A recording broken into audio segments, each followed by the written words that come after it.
Okay,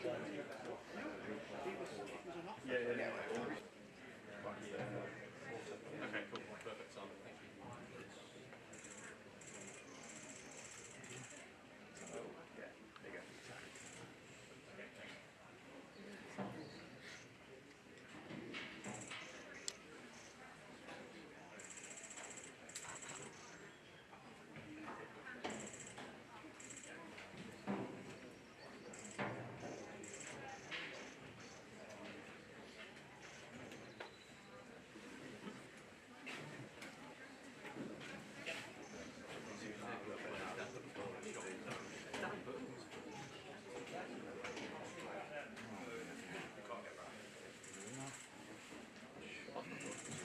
Once you do it once, probably don't worry.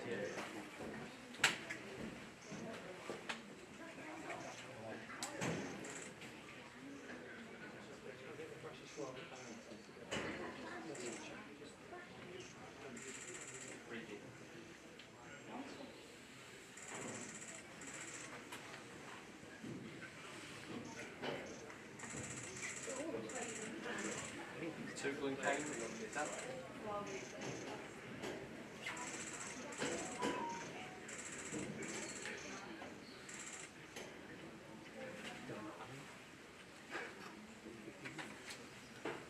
It has, yeah.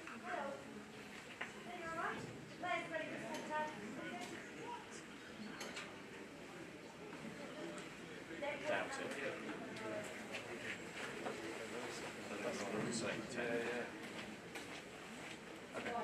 When they do the puzzle. Well, we can keep going. Yes, do that.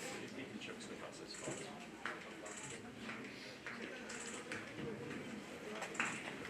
Got it. We're ready when you are, anyway. Yeah, that's perfect. Yeah, it's a piece of that.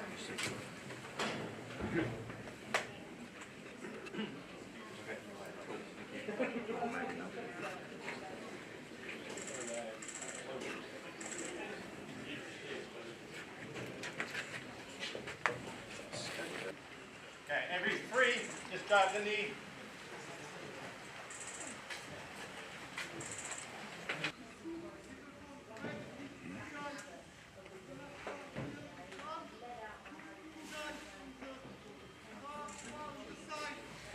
Good.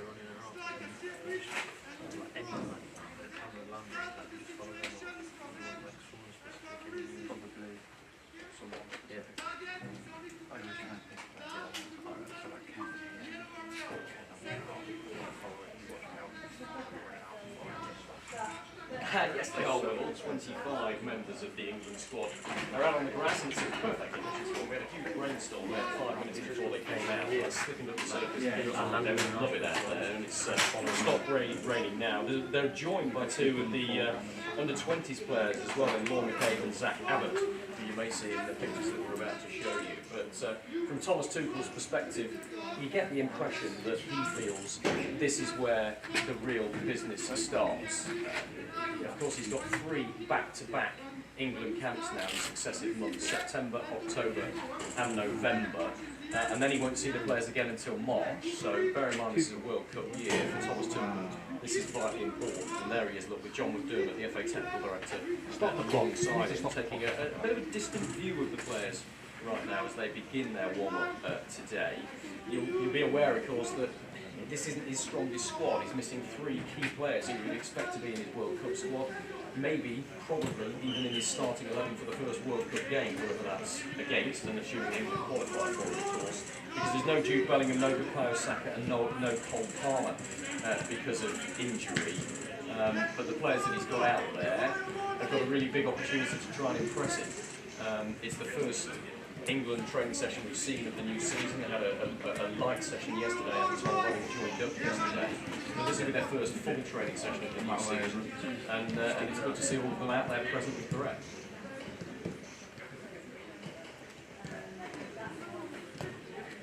Right,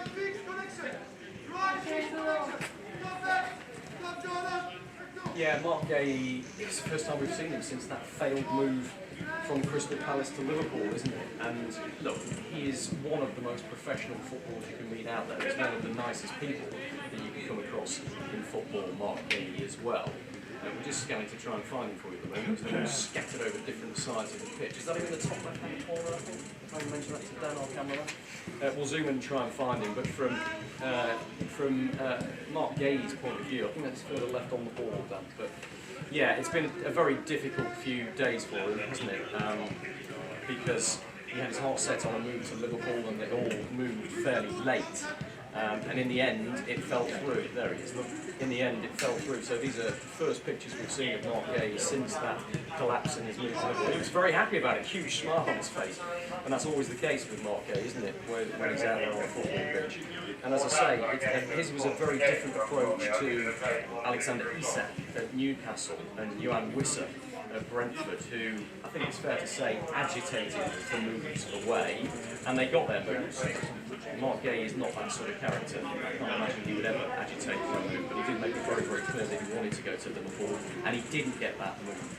Largely because Crystal Palace couldn't get a replacement in on deadline day. We know that Igor Julio, the Brighton centre-back, was having a medical at Crystal Palace, but there were delays and doubts about whether the Gay deal would happen, whether Palace would let him go. It was pretty clear that Oliver Glasner had made it clear to Steve Harris, the chairman, they didn't want him to go. And because of those delays, Igor decided instead that he'd move to West Ham. And made the move there. So from Mark Gay's perspective, that meant he was lying in a body scanner over his medical an hour and a half or so before the deadline passed, when he was told to return to Crystal Palace and his move to Liverpool result. It's been made very clear to me that has damaged relationships between the player and the manager, Oliver Glasner. As I say, Gay is not the sort of player to agitate or down tools or anything like that. And so I can't imagine it causing any problems. But he's far from happy with his dream move to Anfield. Was called off in his eyes by the manager right at the very final stage. It's probably a blessed relief for Mark Gay to be out here training in England right now, consequently to big World Cup qualifiers for England. Get himself a bit of time away from Crystal Palace, because I think he wants the dust to settle before everybody moves on. From his perspective, the elite clubs in world football over the next year or so, but at the moment he's very, very disappointed having missed out on that move to Liverpool. But he's doing what he always does. He's out there training with a smile on his face and ready to go for England.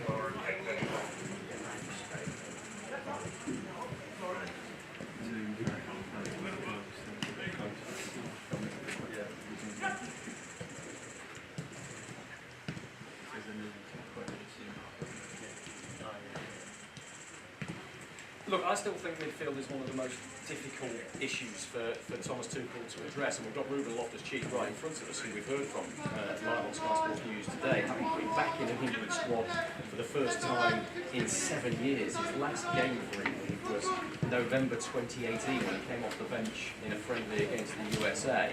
Massive moment for him. It was lovely to speak to him. You could see the joy in his face of being back involved after a really difficult time for him with injuries, and when he tore his Achilles, of course, back in 2019, he missed almost a year's worth of football, and that really set him back. But he's doing really well at AC Milan now, and there'll be a lot of people out there who say, it's Thomas Tuchel's old player, it's his old mate, he's filling a gap because Adam Wharton had to pull out of the squad. Easy call, probably just a one-off. That's not what I'm being told. That's not what I'm being told. And of course, we don't know how injuries are going to affect this England squad over the next 12 months or so. And Ruben Loftus-Cheek's versatility, being able to play anywhere across the midfield, try and get some game time against Andorra and Serbia, try and impress the manager both on and off the pitch, so that he can try and force his way back in. Let's say we've got Elliot Anderson for you as well, because of course he's a first-time club, the Nottingham Forest man, and it's been a clamour around him for some time, you have to say. The Nottingham Forest player is still only 22 years old. Thomas Tuchel made a deliberate decision to leave him to go to the England under-21s in the summer, where of course he came back with the trophy. It was a massively valuable tournament for him and for the England with the 21s. There he is, look at the front of the spotlight out, cameraman. And we'll hear from him on Sky Sports News tomorrow, Elliot Anderson. And a good chance for him to stake a claim, because we know that Thomas Tuchel is desperately looking for a number 6, a holding midfield player. And in the absence of Adam Rowan, I think Elliot Anderson has a really good opportunity. But let's be honest, midfield is a problem area for England right now. It's one of the most unknown. Thomas Tuchel has used 13 different midfielders in the 3 camps he's had so far. He's called up 13 different midfield players, you can say, who haven't all played. I think that shows that his options are still open there and he's still trying to answer some questions.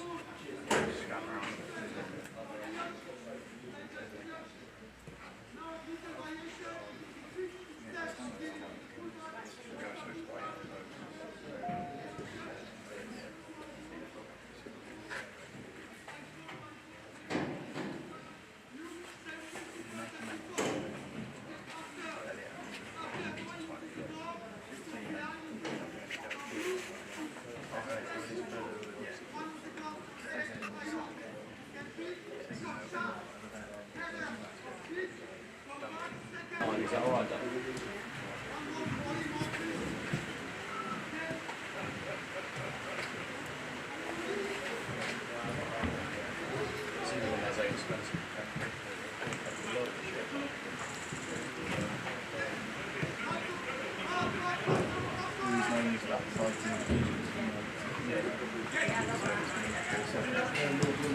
Yeah.